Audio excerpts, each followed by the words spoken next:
active de l'évangile. La parole de Dieu dit que dans nos péchés, Dieu nous a cherchés. Et ici, il faut savoir que quand il était aux oppositions, quand il était là, on a donné, voici le manteau de ceux qui vont habiter Stéphane, lui, il regardait, était là, et il était arrêté. Dieu travaillait déjà dans son cœur pour le sauver. Ça veut dire que c'est bizarre. Toi, tu dois dire, ce monsieur est mauvais. Mais qui est mauvais? Qui est juste? Les mêmes personnes qui te jugent et te crucifient, c'est les mêmes personnes que Dieu veut sauver, c'est lui qui va sauver les autres. Ah, il faut faire gaffe. Il faut faire gaffe de juger. Tu te trouves juste parce que toi tu dis que tu te déclares juste et tu prends les droits à ce monsieur-là. Mais c'est le monsieur-là que Dieu a fait grâce qui va sauver les autres. Ah, reconnaissez. Moïse, c'était pas les temps, hein. Il a vu les autres se battre. Il est venu, il a tiré. Il dit, c'est quoi toi? On l'a jugé, on l'a exposé par ses frères. Il a dit que toi le meurtrier, t'avais vu?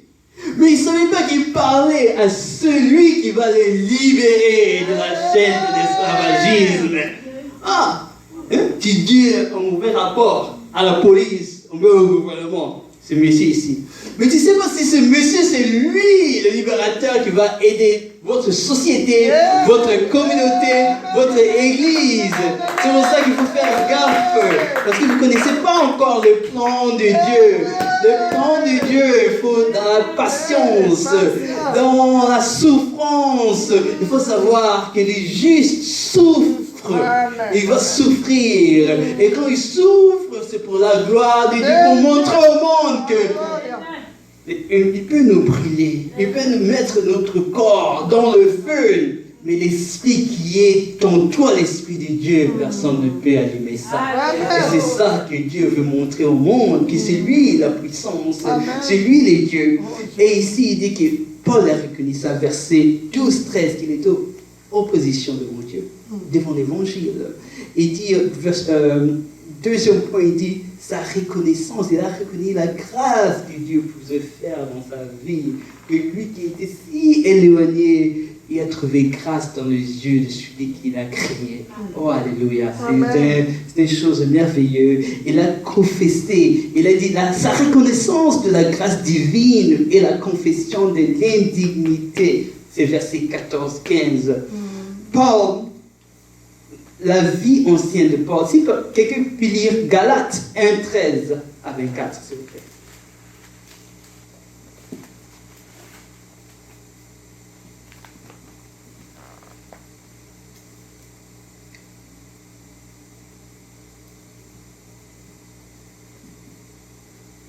Galates 1:13 à 24, s'il vous plaît.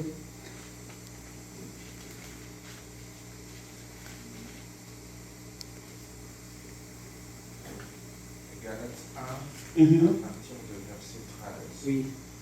Amen. À la fin de la dit, celui qui persécutait est juste l'Église, mais non est celui qui travaille avec. Celui qui change. Alléluia. C'est seulement Dieu qui peut transformer, qui peut faire un 360, on dit, 360, c'est tout. C'est seulement Dieu. Personne ne peut faire ça. C'est mon Dieu. Alléluia. Et on continue. On dit que une chose pour comprendre ici, la grâce est un don. Tu ne mérites pas ça. C'est un don de Dieu.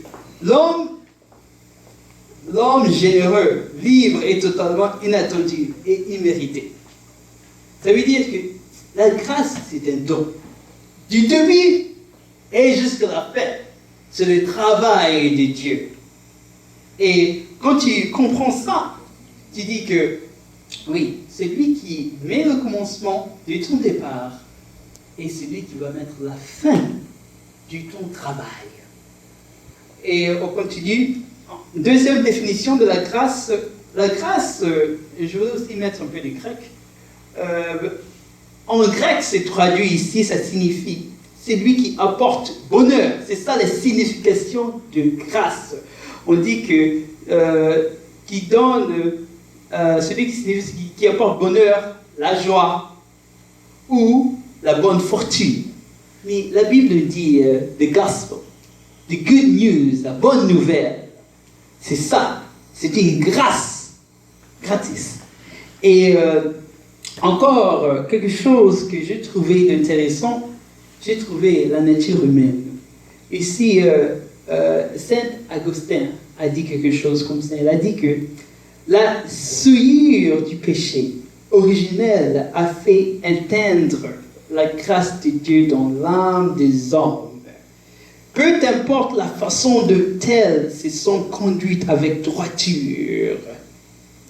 Righteousness aussi, droiture, c'est ça le mot que je cherchais. Leur vertu ne pourrait jamais les rendre dignes de la sainteté infinie de Dieu. Il faut comprendre que Dieu est si grand, Dieu est si bon, si good, si juste qu'il ne peut pas, le mal ne peut pas demeurer. Parce qu'il ne sera pas Dieu encore. Dieu est bon. Il doit laver ça. Et c'est ça qu'il dit ici. Il dit que les hommes, Saint Augustin, il dit, les hommes sont massa peccati. C'est un mot latin qui dit, ils sont une masse de péché. Nous sommes une masse de péché. On pense, on agit, on parle, on vit avec le péché. C'est pour ça que David pouvait dire, même avant que j'étais né, j'étais dans le péché, dans le ventre de ma mère. C'est pour ça que même quand Ézéchiel avait le trône de Dieu, même Jean, ils nous dit que, oh, moi qui j'ai vu, moi pécheur, moi avec les lèvres péchées, j'ai vu la grandeur de Dieu, parce qu'on sait d'où on vient. On est tombé, notre premier père, notre première mère sont tombés. Mais Dieu nous connaît, parce que c'est lui qui nous a créés. Et ce que Dieu crée est parfait. Amen. Amen. Pour finir ici, je veux dire que la grâce est versée en abondance, parce que Dieu est bon. La grâce était versée sans limite. Abondance, ça veut dire sans limite. Il n'y a personne qui peut limiter Dieu. La grâce est donnée sans limitation. Dieu donne sa grâce. Voilà pourquoi l'apôtre Paul dit dans 1 Timothée 1, 15, 16, encore je redis, c'est une parole certaine et entièrement digne d'être reçue, que Jésus-Christ est venu dans le monde pour sauver les pécheurs dont je suis le premier. Mais j'ai obtenu miséricorde afin que Jésus-Christ fit voir en moi le premier de toute sa longanimité pour que je serve d'exemple à ceux qui croiront en lui pour la vie éternelle. Et encore, il dit dans Éphésiens 3, 16, 19, il dit « Afin qu'il vous donne, selon la richesse de sa gloire, d'être puissamment fortifié par son esprit dans l'homme intérieur. » Il faut savoir, il y a l'homme extérieur et l'homme intérieur. Dieu veut habiter dans l'homme intérieur. L'homme extérieur, c'est ça qu'on montre aux gens. Mais c'est façade. Parce que toi, tu es ce qui est dedans, l'esprit. Le corps est seulement un habillement. C'est pour ça que quand on voit quelqu'un meurt, on dit que le monsieur, son corps est là. Le monsieur, on dit, c'est une séparation entre qui est le vrai monsieur et le corps qui est mort ici. On dit que his body, ça devient un truc. Mais le monsieur, en titre, on garde le titre de honneur. On dit que Mr. Thing died and his body is lying there. Ça veut dire qu'il y a une totale séparation entre qui tu es et le corps que tu représentes. Le corps est éphémère, je te vous dis. Et c'est Dieu qui... il faut comprendre ça. Et il dit ici que, en sorte, verset 17, en sorte que Christ habite dans vos cœurs par la foi, afin que tant enraciné et fondé dans l'amour.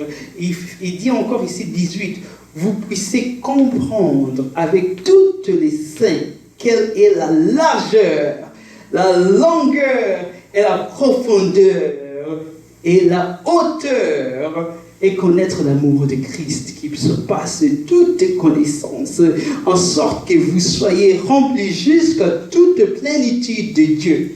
Ça veut dire que Dieu veut que vous connaissez qui il est. Il a ouvert toutes les portes du ciel pour que toi, tu le connais. Il y a des autres qui connaissent Dieu face à face, mais tu peux être lui. Tu peux être Moïse qui a dit que je veux voir ton bec. Si tu as Christ en toi, le chemin est ouvert et il faut reconnaître ça. Dieu ne va pas te limiter. C'est toi qui te limites toi-même. Tes pensées qui te limitent toi-même. Des péchés qui peuvent te stopper. Mais tu dois surmonter tes péchés. Il faut savoir que Jésus-Christ a dit quoi? Il n'a pas dit que laissez la croix. Prends la croix là que tu mènes, ton péché là, et amène ça. Il faut amener le péché là. Ça veut dire que, oui, c'est un peu dur de se séparer, mais quand tu vis dans ce monde, tu vas pécher. Tu vas pécher, mais lui, il est mort. Le passé, présent et futur. Le seul moyen que tu peux plus pécher, si tu n'existes plus physiquement ici. Mais quand tu existes, tu dois combattre. Et si tu combats ton péché, tu amènes ça toujours. Il faut boxer ça toujours. Il faut porter ça toujours. C'est ça le christianisme. C'est ça que Jésus veut dire. Jésus n'est pas venu pour créer des robots parfaits. La perfection, c'est connaître Dieu. Nous sommes humains, nous sommes créés, mais nous sommes en bas. C'est Dieu qui est la gloire, qui revêtit tout. Et pour connaître ça, il faut savoir où je suis, de rapport de quoi et qui est Dieu dans ma vie. Dieu veut que je sois parfait, mais comment je vais faire cette perfection? Non, Dieu veut que tu reconnaisses son Fils qui est parfait, qui est Dieu, et que tu reconnaisses qui il est, et que tu t'avances dans le chemin que le Fils a tracé. Ce n'est pas un nouveau chemin qu'il va créer, mais si tu dois parcourir le chemin que lui-même a déjà créé. Amen. Soyez bénis, peuple de Dieu. Amen.